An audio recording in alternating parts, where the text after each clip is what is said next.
गैरतमंद पुख्तूनों को यह बताना चाहता हूं कि सी पैक में हमारी तरफ से इसकी रिकमेंडेशन जा चुकी है और मोटरवेज की फिजिबिलिटी के ऊपर इस साल हम काम शुरू कर देंगे और मार्च में डुअलाइजेशन की इस सड़क के ऊपर भी काम शुरू हो जाएगा। शुक्रिया जी। एहसन इकबाल साहब, एक मिनट। एहसन इकबाल साहब के बाद।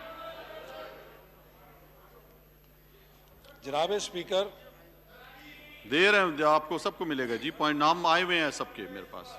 ये जो ऐवान है ये पाकिस्तान का सबसे बड़ा ऐवान है और ये तवक्को की जाती है कि यहाँ पर जब कोई मिनिस्टर या कोई हुकूमत का नुमाइंदा स्टेटमेंट देगा तो वो हकायक पे मबनी देगा। मुझे अफसोस से कहना पड़ता है कि यहाँ पर जो वज़ीर कम्युनिकेशन के हैं इन्होंने मुझसे पहले भी मेरे बारे में बात की, यहाँ आने से पहले और मेरी मौजूदगी में भी मुसलसल मिस स्टेटमेंट्स करते रहे। मैं ऑन रिकॉर्ड ये बात बताना चाहता हूं कि सी पैक के अंदर गिलगित चित्राल चकदरा रोड को छठी जेसीसी मीटिंग के अंदर दिसंबर 2016 में शामिल किया गया था। ये उसके रिकॉर्ड का हिस्सा है। मैं ये भी इस ऐवान को बताना चाहता हूं कि मीरपुर, मुजफ्फराबाद और मानसरा मोटरवे को भी सी पैक के अंदर दिसंबर 2016 के अंदर शामिल कर लिया गया था। मैं ये भी इस ऐवान को बताना चाहता हूं कि सी पैक में चित्राल और ये चकदरा और दीर की जो मोटरवे है इसके ऊपर एनएचए ने प्रायोरिटी के ऊपर डिजाइन शुरू की और इसके एक फेज को चाइनीज साइड को हमने उसकी फीजिबिलिटी जमा करा दी थी ताकि उसकी फंडिंग हासिल करके उस पर काम शुरू किया जा सके। मैं ये बात भी ऐवान के रिकॉर्ड पे बताना चाहता हूं कि दीर चित्राल चकदरा रोड के लिए जो पीएसटीपी 2018-19 इस ऐवान से मंजूर करके मुस्लिम लीग नून छोड़ के गई थी, उसकी न्यू स्कीम्स में पहले नंबर के ऊपर दीर चित्राल चकदरा मोटरवे का मंसूबा शामिल था। और मैं ये बात भी कहना चाहता हूं कि जब पीटीआई की हुकूमत ने उस पीएसडीपी को रिवाइज किया तो कुल्हाड़ा चला के दीर चित्राल चकदरा मोटरवे मंसूबे को पीएसडीपी से निकाल दिया, जैसे कि बहुत सारे दूसरे मंसूबे इन्होंने निकाले। मैं ये बात भी रिकॉर्ड पे बताना चाहता हूं कि वेस्टर्न रूट जो डेरा इस्माइल खान से इस्लामाबाद बनना था ये 2018 में मुकम्मल हो जाना था, लेकिन इस हुकूमत की तरफ से फंड्स की अदम दस्तयाबी की वजह से वो 2020 तक मुकम्मल नहीं हो सका। मैं ये बात भी बताना चाहता हूं कि डेरा इस्माइल खान से जो कोयटा की ड्यूलाइजेशन है उसकी अलाइनमेंट की ग्राउंड ब्रेकिंग भी पाकिस्तान के वजीर आजम नवाज शरीफ के हाथों हो चुकी थी। और ये बात भी बताना चाहता हूं कि बलोचिस्तान के अंदर जो बेला अवारान सड़क है इसको भी पीएसडीपी 2018-19 के अंदर शामिल किया गया था ताकि साउथ बलोचिस्तान के अंदर तरक्की का दरवाजा खुल सके। और ये बात भी रिकॉर्ड पे रखना चाहता हूं कि गवादर से कोयटा तक 650 किलोमीटर हाईवे भी हमारी हुकूमत ने 3 सालों के अंदर मुकम्मल करके बलोचिस्तान के पसमानदा तरीन इलाकों को खोल दिया। और ये बात भी रिकॉर्ड पे लाना चाहता हूं कि गवादर से खुजदार और रत्तो डेरो की शाहराह भी हमारी हुकूमत का तोहफा थी बलोचिस्तान के लिए, जिसने साउथ बलोचिस्तान के अंदर तरक्की का एक नया दौर शुरू किया। बजाय ये कि यहां पर ये हर चीज का जवाब ये दें कि जी वो बुरा तो हम ये तो वो बुरा, भाई आप उन चीजों को आगे लेकर चलते, आप उन चीजों को आगे लेकर चलते। और जनाब स्पीकर, आज आपने मुझे मौका दिया है और ये वजीर साहब बैठे हैं, पिछले साल फरवरी 2019 में ये वजीर मौसूफ ने टीवी के ऊपर प्रेस कॉन्फ्रेंस की कि आसन इकबाल ने मुल्तान सखर मोटरवे के ऊपर 50 अरब रुपए का कमीशन खा लिया है। और इन्होंने ऐलान किया कि हम GIT बना रहे हैं, उसके अंदर ISI शामिल होगी, उसके अंदर IB शामिल होगी, उसके अंदर तहकीकाती एजेंसियां शामिल होंगी और हम दूध का दूध पानी का पानी करके दिखाएंगे। मैं मुंतजर हूं उस GIT का। आज जुलाई 2020 खत्म हो गई है। जनाब स्पीकर, मैं आपको यह कहता हूं, पाकिस्तान की सारी इंटेलिजेंस एजेंसीज को इकट्ठा कर लें, ISI को इकट्ठा कर लें, MI को ले आए, IB को ले आए, FIA को ले आए, अपनी निगरानी में GIT बनाएं। और अगर मुल्तान सक्खर मोटरवे के ऊपर मेरा ये वजीर बैठा है, ये अल्लाह के नाम यहां पर शाहिद हैं, ये जवाब दे। मैं खड़ा होकर कहता हूं कि अगर आसन इकबाल ने मुल्तान सक्खर मोटरवे पर 5 रुपए भी रिश्वत ली है तो अल्लाह ताला उसकी नस्लों को गारत कर दे। और ये भी खड़ा होकर यहां पर जवाब दे कि अगर ये अपने इल्जाम में सच्चा है, ये बयान दे कि आसन इकबाल ने 50 अरब रुपए का कमीशन लिया है, और अगर मैं झूठा हूं तो अल्लाह ताला इसकी नस्लों को गारत कर दे। जी इमरात सईद साहब, जी इमरात सईद साहब। शुक्रिया जनाब स्पीकर। स्पीकर साहब, मैंने यहाँ पे कोई सियासी तक, अब मैं एक एक सवाल का जवाब तो सारे दूंगा, लेकिन मैंने यहाँ पे बात की थी कि चकदरा चतराल सड़क के हवाले से 2 बातें हो रही है। एक ये कि CPEC का हिस्सा था।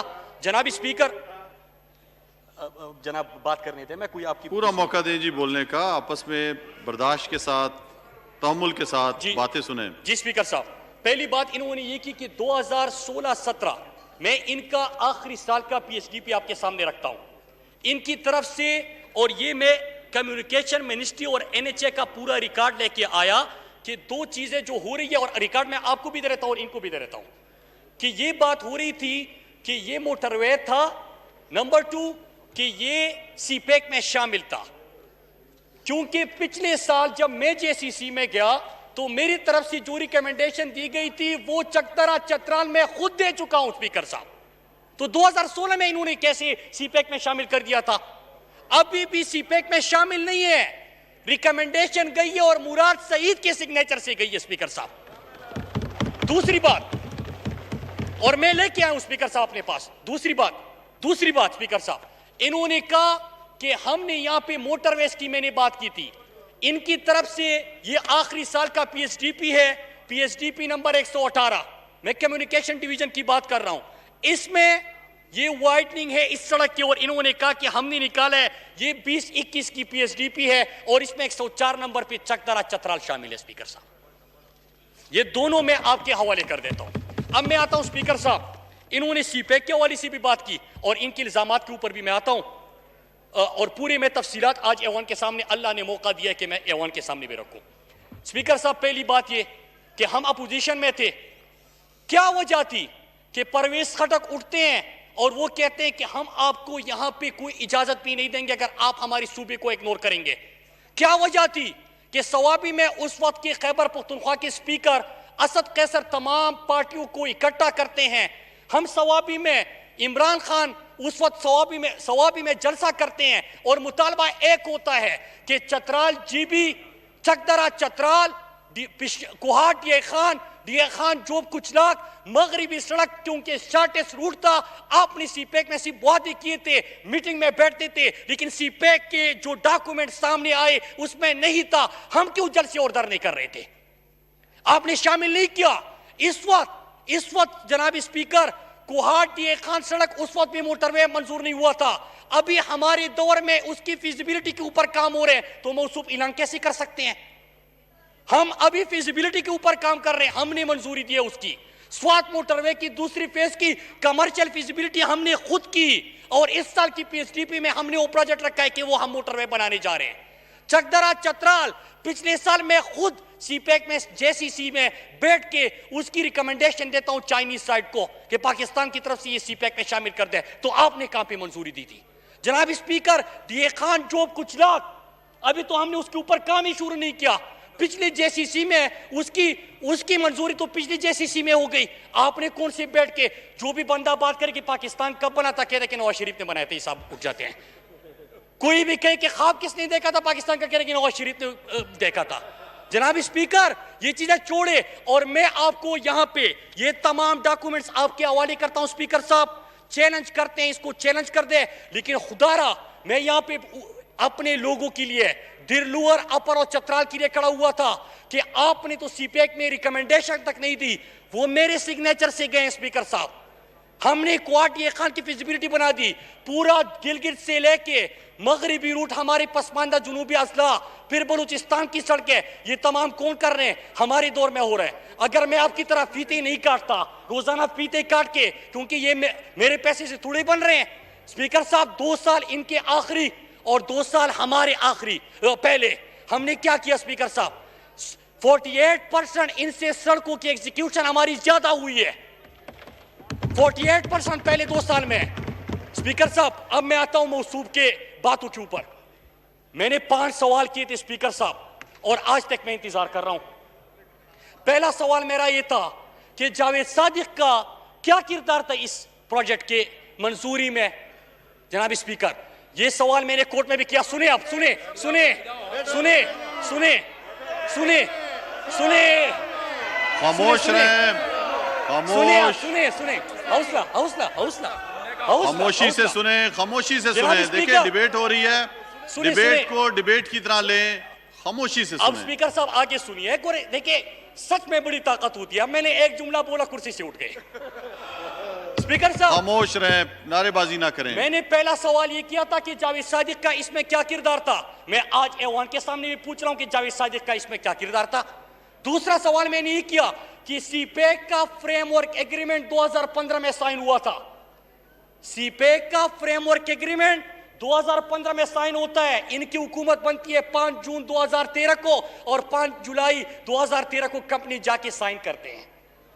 2015 में सीपैक एग्रीमेंट आ रहा है, 2015 में टेंडर होना है, 2013 में कंपनी के साथ साइन करके एग्रीमेंट दे दिया, एमओयू कर लिया। तीसरा मेरा सवाल यह था कि आप तो प्लानिंग के मिनिस्टर थे, कम्युनिकेशन मिनिस्टर नवाज शरीफ थे, वो अगर थे तो आप उसके ऊपर क्यों सिग्नेचर कर रहे थे?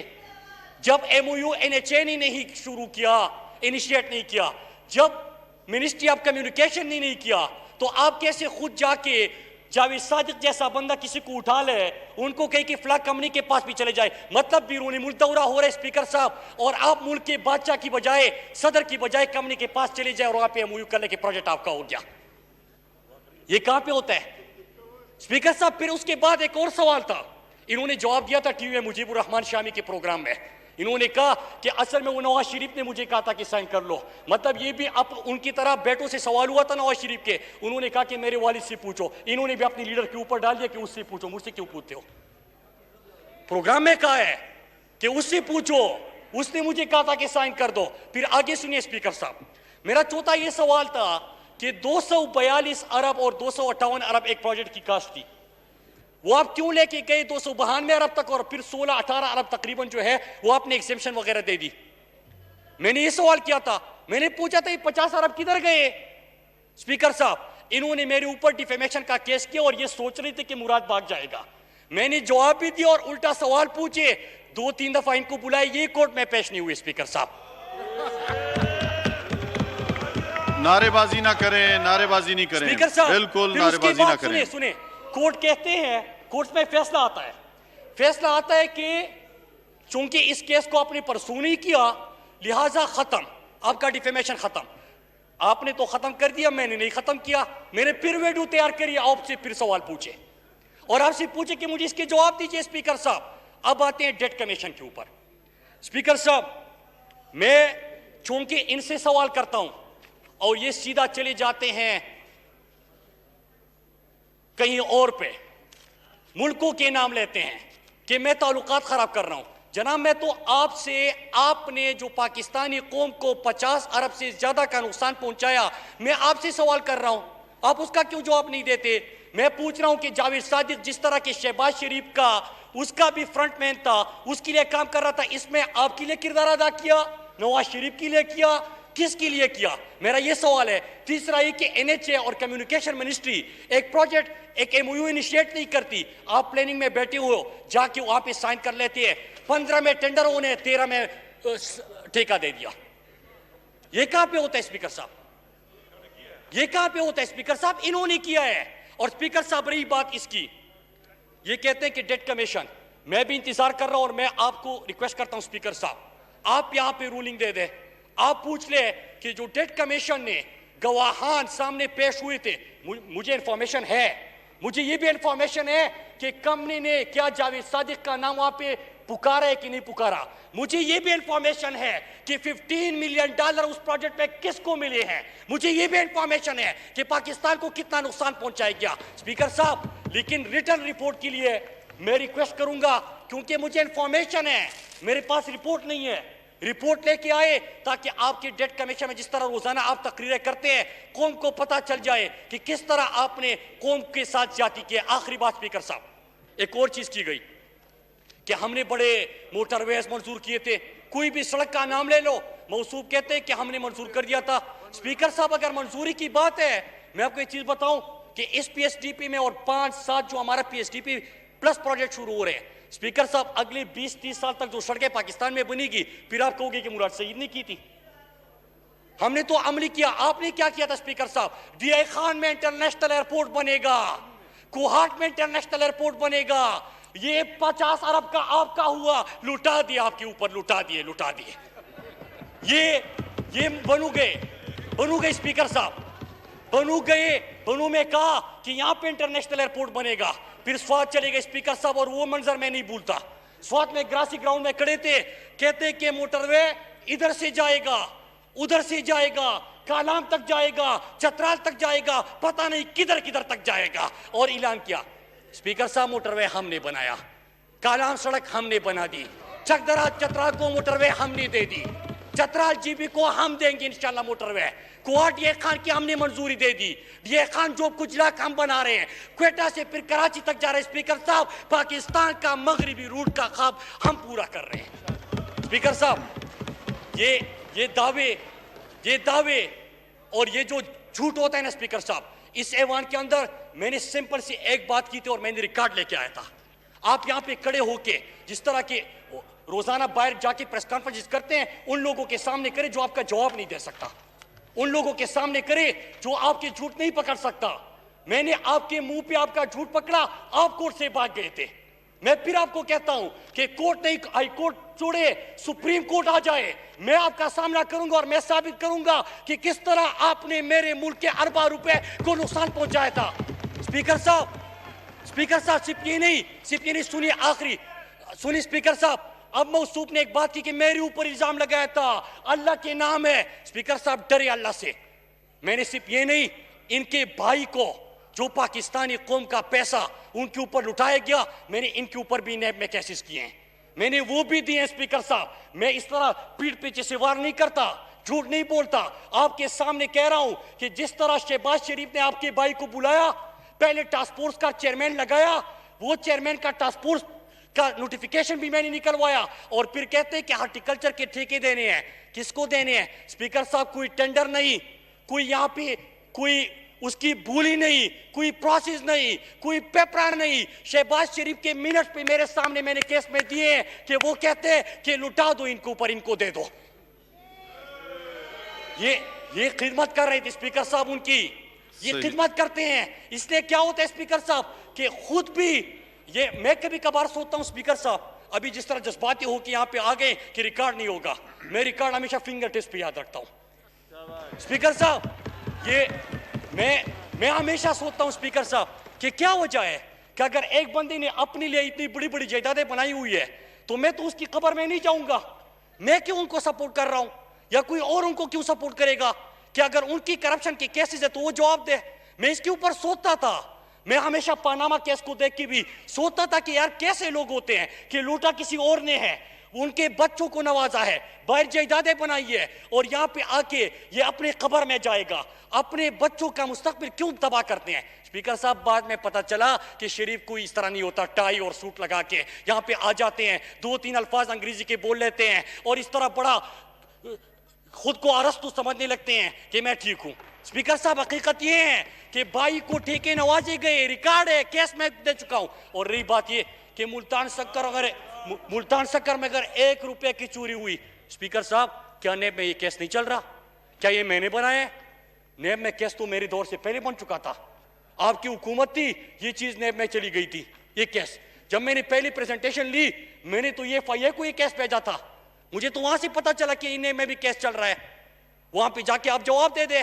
और मैं कहता हूं कि सुप्रीम कोर्ट लेके चले स्पीकर साहब। और एक और चीज, मैं यहां पे एक और कुल्लम कुल्ला दावत देता हूं। कभी कभार यहां पे इनका अपोजिशन लीडर, पहले तो ये बताए स्पीकर साहब कि क्या अपोजिशन लीडर आप लोगों ने बदल दिया, कुर्सी भी बदल दी है? यहां पे किसी और को अपोजिशन लीडर का दर्जा दिया गया है, तो क्या वो छोड़ गए हैं? उसकी भी मुझे जवाब मिलना चाहिए। लेकिन मैं इनसे पूछता हूं कि इनके शहबाज शरीफ ने कहा था कि इमरान खान ने मेरे ऊपर इल्जाम लगाया है कि जावेद सादिक मेरा फ्रंटमैन है और मैं उसके ऊपर डिफेमेशन करूंगा। प्राइम मिनिस्टर इमरान खान, उसके पास इतना टाइम नहीं है कि आपके सवालों का जवाब देगा। आप एक काम करें, मैं कह रहा हूं कि आपका फ्रंटमैन था, मुझे उस केस में शामिल कर दे। जो डिफेमेशन आप कह रहे कि मैंने किया है, अगर किया है मुझे बुलाए, मैं आपको साबित करके दूंगा। जिस तरह ये जो बंदा बैठा हुआ है, जो अब यहाँ पे उंगलियां हिला रहा था, जिस तरह मैंने इसको एक्सपोज किया, इस तरह शहबाज शरीफ का तमाम रिकॉर्ड सामने लेके आऊंगा। अपनी बात स्पीकर साहब इसी पे खत्म करता हूं।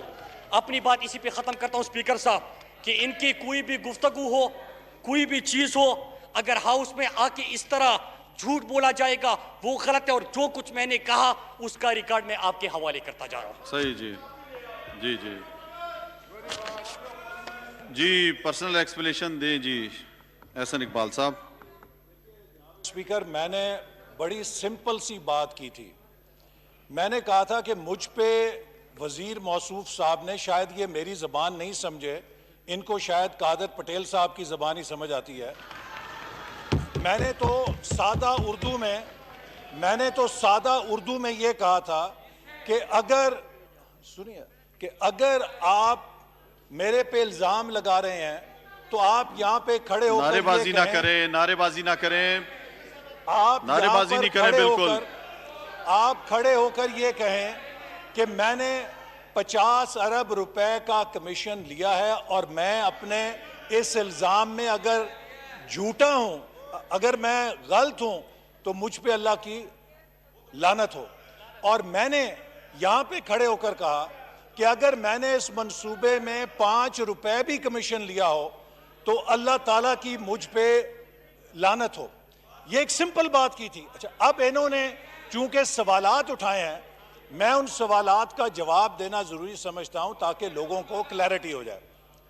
पहली बात यह कि जनाब स्पीकर, हम बजाय ये कि बहस दर बहस करें, मैं आपको ये रिक्वेस्ट करूंगा कि ये रेफरेंस बनाएं और जो CPAC की पार्लिमानी कमेटी है उसको रेफर करें, ये डिटरमिन करने के लिए कि जो दीर चतराल चकदरा रोड है ये किस वक्त CPAC के अंदर शामिल हुई है। क्या मैं सच्चा हूं कि हमारे दौर में उसकी मंजूरी हुई है या ये वजीर मौसूफ सच्चे हैं कि इनके दौर में हुई है? वो आपको, मुझे भी दे रहे हैं पेपर्स, आपको भी दे देंगे, आप उसमें देख लीजिए। लिहाजा ये आप मुख्तसर करते हैं जी, आगे चलते हैं। कमेटी को दीजिए या खुद इसको डिटरमिन करें। ठीक है जी, बहुत शुक्रिया। दूसरी बात, अब इन्होंने, एक मिनट, अब इन्होंने कुछ सवालात उठाए हैं। ये सवालात इन्होंने जो उठाए हैं बेहद जरूरी है कि इनका जवाब दिया जाए।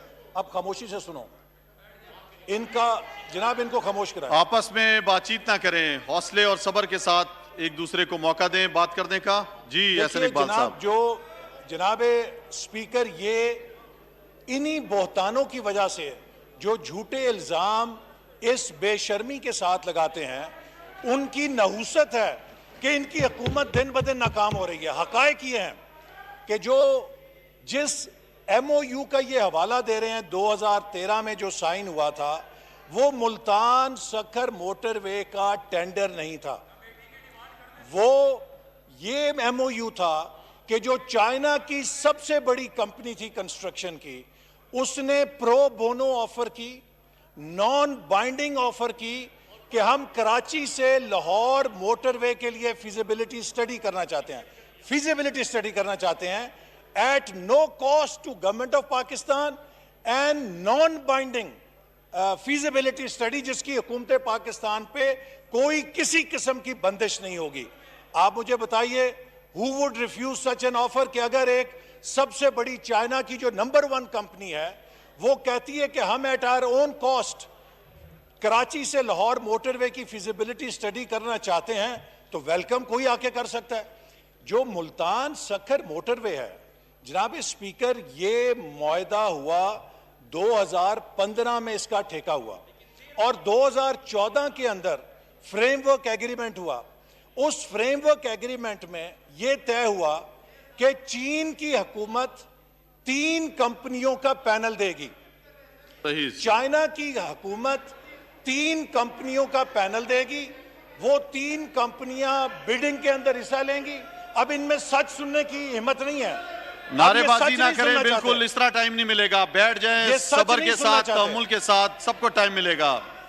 जनाब इस तरह नहीं करें, आपको मौका मिलेगा। फहीम खान बैठ जाएं, जनाब कैप्टन जमील साहब आप बैठ जाएं, आप प्लीज बैठ जाएं। चाइना की हुकूमत ने 3 कंपनियों का पैनल नामजद किया। अब अगर उसके अंदर कंपनी जैद या बकर पे इन्हें एतराज है तो ये जाके चीन के सदर से या चीन के वजीर आजम से पूछें कि जनाब आपने इस कंपनी का पैनल में नाम क्यों डाला था। वो कंपनी का नाम ना हुकूमत पाकिस्तान ने तजवीज़ किया, वो चाइना की सबसे बड़ी कंपनी थी जिसका चाइना की हुकूमत ने पैनल में नाम दिया। उसके बाद जनाब बिडिंग हुई, उस बिडिंग के अंदर जो लोएस्ट कंपनी आई उसको वो टेंडर दिया गया। अब इनका ये एक दूसरा एतराज है कि इस प्रोजेक्ट की कॉस्ट क्यों रिवाइज हुई। जनाब जो PC1 है वो मिनिस्ट्री ऑफ प्लानिंग तैयार नहीं करती।